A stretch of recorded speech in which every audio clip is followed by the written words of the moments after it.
قادیانی موجود ہیں جو اپنے آپ کو مسلمان پوز کروا کے عمرے کے لیے حج کے لیے بھی چلے جاتے ہیں.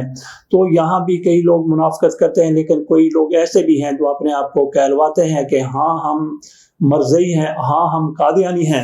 بہرحال اپنے آپ کو جو بھی کہلوائیں، پاکستان میں ان کا تحفظ یقینی بنایا جاتا ہے. تو چلتے ہیں یوم دفاع کی طرف. 1965 کو جس طرح سے بھارت کی طرف سے رات کے اندھیرے میں پاکستان پر حملہ کیا گیا اور پاکستانی قوم اور فوج جو کہ ہو سکتا ہے کہ اونگ رہی ہو، لیکن جیسے حملہ کیا گیا تو پھر انگڑائی لے کے اٹھی اور انڈیا کو بتا دیا گیا، دشمن کو بتا دیا گیا کہ ہم بے خبر نہیں سوئے تھے. ایک تو پاکستان 1965 میں ان کو شکست دی اور اس کے بعد پھر پاکستان کی فتوحات کا سلسلہ شروع ہو گیا اور یہ بنیان المرصوص تک جاری رہا. بنیان المرصوص نے جس طرح سے پاکستان نے بھارت کو ان کے حملے کا جواب دیا، وہ پاکستان ہی نہیں بلکہ پوری تاریخ میں رقم ہو چکا ہے کہ پاکستان کس طرح سے پہلے 1 گھنٹے میں بھارت کے 6 جہاز مار گرائے اور اس کے بعد پاکستان نے تھوڑا سا گریز سے کام لیا اور اس کے بعد جب بھارت کی طرف سے پھر پاکستان پر حملہ کیا گیا، پاکستان کے فوجی اڈوں پر حملہ کیا گیا، خصوصی طور پہ پاکستان فضائیہ کے اڈوں پر حملہ کیا گیا، تو پھر پاکستان نے جس طرح سے اس کو جواب دیا وہ اسی طرح کا جواب تھا جو 2 دن پہلے دیا گیا تھا اور اسی طرح کا بھارت کو منہ توڑ جواب 27 فروری 2019 کو بھی دیا گیا تھا، جب بھارت کی طرف سے پاکستان پر جارحیت کی گئی اور بھارت کے 2 جہاز مار گرائے تھے، ان میں ایک ابھینندن کا جہاز بھی تھا. اب چلتے ہیں دیگر کچھ خبروں کی طرف. ضمنی الیکشن کے بارے میں کہا جاتا ہے کہ وہ مؤخر کر دیے گئے ہیں. ضمنی الیکشن کس لیے کروائے جا رہے تھے؟ وہ 9 سیٹوں پر ضمنی انتخابات ہونے والے تھے. یہ وہ 9 سیٹیں خالی ہوئی تھیں جن کے بارے میں کہا گیا تھا کہ پی ٹی آئی کے لوگ 9 مئی کے معاملات میں ملوث تھے. ان کو سزائیں ہو گئی، کسی کو 10 سال، کسی کو 2 سال، کسی کو 3 سال. تو جن لوگوں کو سزا ہوئی ان کو نااہل بھی قرار دے دیا گیا. تو تحریک انصاف کی طرف سے عمران خان نے کہا کہ ہم نے ان پر الیکشن نہیں لڑنا کیونکہ ہمارے خلاف یہ فیصلہ بالکل غلط آیا ہے. اس کے باوجود بھی کاغذات جمع ہو گئے، تحریک انصاف کی طرف سے الیکشن لڑنے سے انکار کیا گیا، لیکن الیکشن کمیشن کی طرف سے باقاعدہ اعلان کر دیا کہ الیکشن ہوں گے اور ان کے کاغذات جو اس میں حصہ لینا چاہتے تھے جمع کروا دیے گئے. لیکن اب چونکہ اسلام کی ایسی صورتحال ہے کہ الیکشن ہونا ناممکن ہے، تو اس میں سے کچھ ایم این ایس کی سیٹیں اور کچھ ایم پی ایس کی سیٹیں ہیں. تو الیکشن کمیشن کی طرف سے کہا گیا کہ سیلاب کی تباہ کاریوں میں نہ تو لوگ ووٹ ڈالنے کے لیے جا سکتے ہیں تو نہ ہی عملہ وہاں پہ جا سکتا ہے، تو اس لیے الیکشن کو مؤخر کیا جاتا ہے. کب تک یہ ابھی اعلان نہیں کیا گیا کہ کب تک مؤخر کیا جائے گا.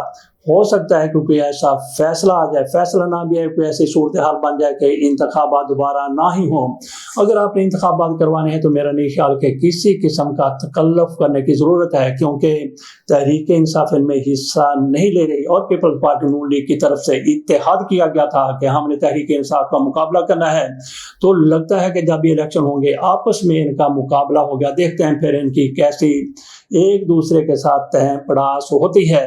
ویسے ضرورت نہیں ہے ایسے تکلف کی، جب پتہ ہے کہ آپ نے کس کو جتوانا ہے، کیسے جتوانا ہے، کیسے فارم 47 بنانا ہے، تو پھر ایسے ہی کسی کو کہہ دیں کہ یہ جیت گیا تو اتنے خرچہ کرنے کی کیا ضرورت ہے. تو لوگوں کو بھی تکلیف میں مبتلا کرنے کی کیا ضرورت ہے، ووٹر کو بھی، اور پھر سرکاری مشینری بھی جس طرح سے استعمال ہوگی اور پھر کروڑوں نہیں اربوں روپیہ بھی اس پر اخراجات ہوں گے. یا تو پھر یہ کر لیں کہ ٹاس کھا لیں. ٹاس اس طرح سے کیا جا سکتا ہے کہ سکے کا ایک رخ آئے تو پیپلز پارٹی والا جیت جائے، دوسرا رخ آئے تو پھر مسلم لیگ نون والا جیت جائے. اگر سکہ سیدھا کھڑا ہو جائے تو پھر کہہ دیں کہ تحریک انصاف والا جیت گیا ہے. یا پھر ایسا کر لیں کہ جس بندے کی طرف سے اسی حلقے میں دوسرے نمبر پر ووٹ حاصل کیے گئے تھے اس کو جتوا دیا جائے. یہ بھی ہو سکتا ہے کہ جو بندہ بالکل ہی ہار گیا تھا، کیونکہ یہاں پہ ایسے فیصلے ہوتے ہیں، جو سب سے نیچے تھا جس کو 15 20 30 ووٹ ملے تھے اس کو ایم این اے بنا دیا جائے، کیونکہ ایسے لوگوں کو بھی ایم این اے بنایا گیا ہے جن کو ایک بھی ووٹ نہیں ملا تھا، وہ خصوصی نشستوں والے ہیں. بیماری کے حوالے سے خبر ہے، عمران خان کی بیماری کے حوالے سے ہر بندہ اپنے طور پر تجزیہ کر رہا ہے اور اپنے اوپر یہ صورتحال طاری کر کے دیکھ رہا ہے کہ عمران خان کو کوئی کہتا ہے کہ ان پر فالج ہو سکتا ہے، کوئی کہتا ہے کہ ان کو کینسر ہو سکتا ہے، کوئی کہتا ہے کہ ان کو چکر آتے ہیں، کوئی کہتا ہے کہ ان کے کان میں اور آنکھ میں معاملہ ہے. کوئی کہتا ہے کہ کان، آنکھ اور دماغ میں معاملہ ہو تو پھر اس طرح سے ہو جاتا ہے. اور ایک ادارے کی طرف سے تو ایسا لکھ دیا گیا، کہہ دیا گیا کہ عمران خان کو فالج بھی ہو سکتا ہے، کینسر بھی ہو سکتا ہے. جیسا کہ میں نے کہا کہ ہر کوئی اپنے اوپر طاری کر کے دیکھ رہا ہے. کسی کے باپ کو کوئی شدید بیماری ہوگی، ٹی بی ہوگی، کینسر ہو گیا، فالج ہو گیا یا کوئی اور بیماری ہوگی، اس نے عمران خان پر بھی وہ بیماری طاری کر دی. تو ہمارے جیسے لوگ کہتے ہیں کہ عمران خان کو اللہ کا کرم ہے، اللہ کا فضل ہے کہ کوئی ایسی بیماری نہیں ہے. تو ان کی طرف سے ایسے عمران خان کے خلاف اپنا بغض نکالے جو کہتے ہیں عمران خان کو فالج ہو سکتا ہے، عمران خان کو کینسر ہو سکتا ہے. تو آخری خبر ہماری یہ ہے کہ خوشی محمد ناشاد کو گرفتار کر لیا گیا. خوشی محمد کون ہے؟ یہ پارک ویو سوسائٹی علیم خان کی سوسائٹی کی طرح ہی ایک سوسائٹی ہے، اس کے کچھ فاصلے پر ہے، اور یہ سوسائٹی کا نام ہے تھیم پارک ویو سوسائٹی، اور یہ 1200 کنال پر بنائی گئی ہے. اس کے مالک ہیں جناب خوشی محمد صاحب. کہا گیا ہے کہ ان کی ساری کی ساری سوسائٹی دریا کے اندر ہے، 12,000 کنال پر مشتمل ہے، ساری کی ساری دریا پر قبضہ کر کے بنائی گئی ہے. ان کو گرفتار کیا گیا ہے. خوشی محمد ان کا نام ہے، اور اس کے ساتھ جو کچھ ہو گیا ہے وہ خوشی والی بات نہیں ہے بلکہ وہ ناشاد ہونے والی بات ہے، اور خوشی کا متضاد ہوتا ہے ناشاد. اس لیے ہم نے کہا کہ خوشی محمد ناشاد کو گرفتار کیا گیا ہے. تو کیا علیم خان کی بھی اسی طرح سے گرفتاری ہو سکتی ہے؟ یہ پاکستان ہے، یہاں پہ کچھ بھی ناممکن نہیں ہے. تو کیا اس خوشی محمد کے بعد علیم خان کی باری ہے؟ انتظار کیجیے. لگتا ہے کہ جس نے بھی دریا پر قبضہ کیا، اور دریا اپنا راستہ بنانا جانتا ہے، اور دریا نے اپنا راستہ ان سے چھین لیا، ان سے اپنا قبضہ واپس لے لیا. تو دیکھتے ہیں کہ علیم خان صاحب کے ساتھ کیا ہوتا ہے.